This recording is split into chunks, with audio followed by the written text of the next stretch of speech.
Praise the Lord. இன்றுள்ள கர்த்தருடைய வார்த்தை mark 4:31 அது ஒரு கடுகு விதைக்கு ஒப்பாய் இருக்கிறது. அது பூமியில் விதைக்கப்படும் பொழுது பூமியிலுள்ள சகல விதைகளிலும் சிறிதாயிருக்கிறது.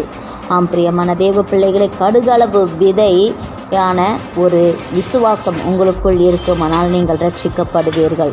பாருங்கள், நீங்கள் விசுவாசத்தோடு ஜெபத்தில் எதை கேட்பீர்களோ அதை பெற்றுக்கொண்டேன் என்று விசுவாசிக்கும் பொழுது கண்டிப்பாக அந்த காரியங்கள் உங்களுக்கு நிறைவேற்றப்படும்.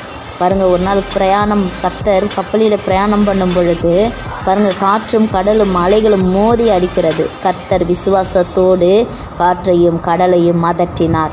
பாருங்கள், சீஷர்கள் பயந்து நிற்கும் பொழுது கர்த்தருக்கு மாத்திரம் அந்த காற்றும் கடலும் அடங்கினது. இறையாதே, அமைதலாயிரு என்று சொல்லும் பொழுது அடங்கிற்று. இன்று உங்களுடைய குடும்பத்திலே வீசுகிற காற்றை போன்ற புயலை போன்ற காரியங்களை நீங்கள் அடக்கி செவியுங்கள். கர்த்தர் உங்களோடு இருப்பார்.